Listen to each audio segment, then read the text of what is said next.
Nazar telah terucapkan, undian juga telah keluar. Tibalah detik-detik mendebarkan itu. Dengan menenteng sebilah golok tajam, Abdul Muthalib menuntun Abdullah menuju tempat di antara berhala Ishaq dan Nailah. Bapak dan anak ini saling berpegangan tangan erat, seolah saling meyakinkan bahwa semua akan baik-baik saja, seperti halnya yang dialami oleh Nabi Ibrahim alaihissalam dan Ismail alaihissalam, putra kesayangannya.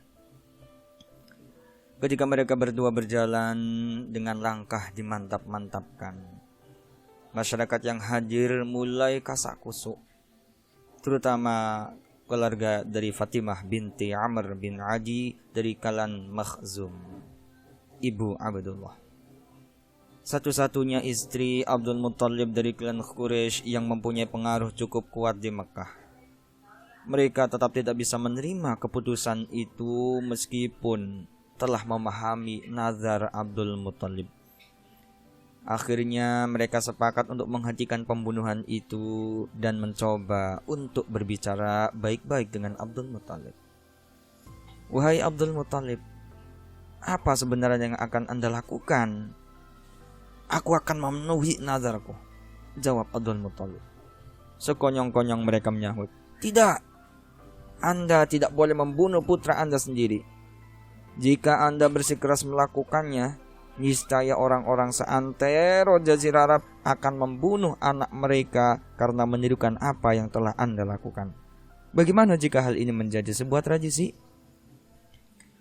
Seolah tak mempedulikan semua itu, Abdul Muthalib tetap teguh dalam pendiriannya untuk melaksanakan nazarnya. Tak ayal, hal ini memantik Al-Mughirah bin Abdullah, sesepuh dari klan Makhzum, turun tangan. Bagaimanapun juga, ia merasa putra Fatimah yang masih ada keikatan saudara dengannya harus diselamatkan. Dengan penuh wibawa, ia memegang tangan Abdul Muthalib sambil berkata tegas menyiratkan kesungguhannya. Demi Allah, serunya, janganlah sekali-kali menyembelih putra Anda sendiri, apapun alasannya. Kalau memang harus ditebus dengan harta, maka bersedia mengumpulkan harta untuk keperluan itu. Kami akan sedia, wahai Abdul Muthalib.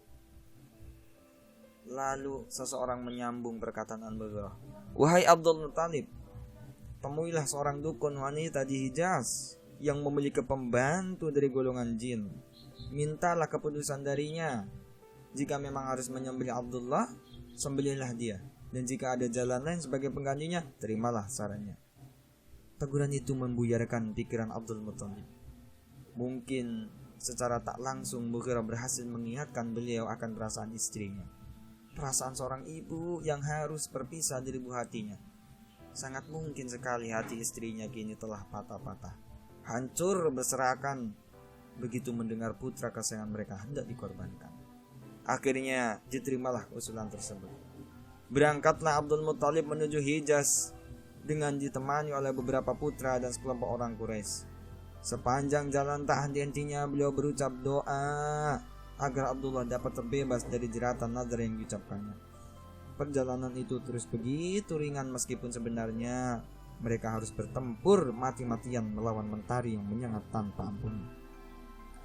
Menahan amukan pasir yang setiap saat membenamkan mereka hidup-hidup. Kadang angin panas padang pasir juga masuk tanpa permisi dan langsung menghantam paru-paru. Semua itu tak mereka hiraukan sama sekali. Perjalanan rombongan Quraisy melewati Yasrib. Di kota ini mereka mendengar bahwa dukun wanita itu kini telah pindah ke Khaybar, sebuah pemukiman subur sebelah utara Yasrib yang dihuni kaum Yahudi. Mereka segera melanjutkan perjalanan, meskipun itu berarti harus berjalan sekitar 100 mil lagi ke utara Yasrib. Sekarang disebut Madinah Al-Munawwarah. Sesampainya di sana, mereka langsung menemui wanita itu dan menceritakan persoalan yang sedang dihadapi. Namun, mereka tidak langsung mendapatkan jawaban dari dukun tersebut. Kalian pergilah dan kembalilah besok. Aku akan bertanya dulu pada jinku, kata wanita itu. Ketika meninggalkan wanita itu, sepanjang jalan menuju penginapan, Abdul Muthalib terus melantunkan doa. Doa yang sama, mulai beranjak dari Makkah sampai negeri Hijaz. Wahai Allah, Tuhanku, jangan Engkau wujudkan apa yang aku khawatirkan, dan jauhkanlah dia, Abdullah, dari segala kejelekan yang aku khawatirkan. Sesungguhnya aku berharap agar anakku ini dapat menjadi pemimpin para manusia. Keesokan harinya, mereka mendatangi dukun itu. Tanpa banyak basa-basi, sang dukun langsung menceritakan hasil pertemuannya dengan jin-jin pembantunya. Selanjutnya, ia mulai memberitahu apa yang mesti mereka lakukan untuk menebus Abdullah. Aku telah mendapatkan petunjuk dari jinku. Berapakah denda pembunuhan di daerah kalian? Dukun itu memulai pembicaraan. 10 ekor unta, jawab mereka kompak. Pulanglah kalian, persembahkan Abdullah dan 10 unta, lalu undilah keduanya. Jika undian jatuh pada anak kalian, maka tambahlah unta persembahan hingga Tuhan memberikan ridhonya. Namun, jika undian jatuh pada unta, maka sembelihlah unta-unta itu, sebab Tuhan telah menghendaki keselamatan anak itu. Kini, mereka telah mendapatkan jalan keluar untuk menyelamatkan Abdullah, meskipun itu harus dengan cara mengundi. Tapi, bukankah itu berarti masih ada harapan bagi Abdullah untuk tetap hidup dan terbebas dari nazar? Makkah kembali geger dengan undian untuk menentukan hidup mati putra junjungan mereka.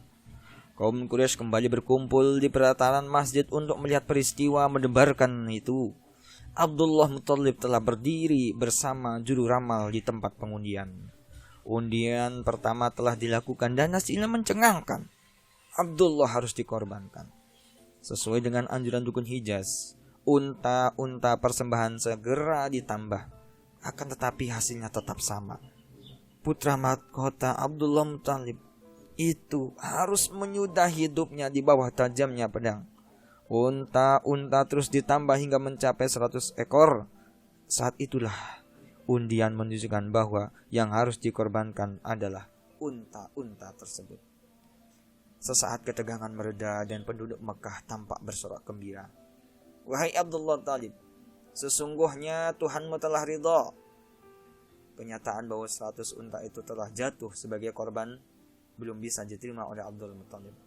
Bagi beliau, sekali undian belum bisa menjadi keputusan akhir dari sebuah peristiwa penting. Demi Allah, aku belum bisa meyakini hal itu sebelum kita lakukan 3 kali. Jawab Abdul Muthalib membuat mereka semua terdiam dan menunda kebahagiaan tersebut. Dengan berat hati, undian dilaksanakan lagi.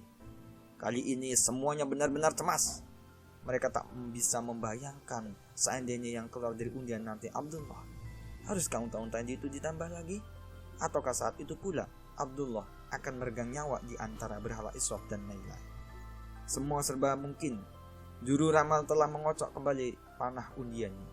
Dan segera setelah itu meledaklah kebahagiaan semua orang yang hadir. Undian pertama hingga ketiga menunjukkan bahwa unta-unta itulah yang harus dikorbankan. Abdul Muthalib nampak sebagai orang yang paling bahagia saat itu. Dia dapat menatap kembali wajah putra kesayangannya. Tatapan keharuan ditingkai berjuta harapan. Seketika itu 100 ekor unta disembelih dan siapapun boleh menikmati dagingnya. Wallahu a'lam bishawab.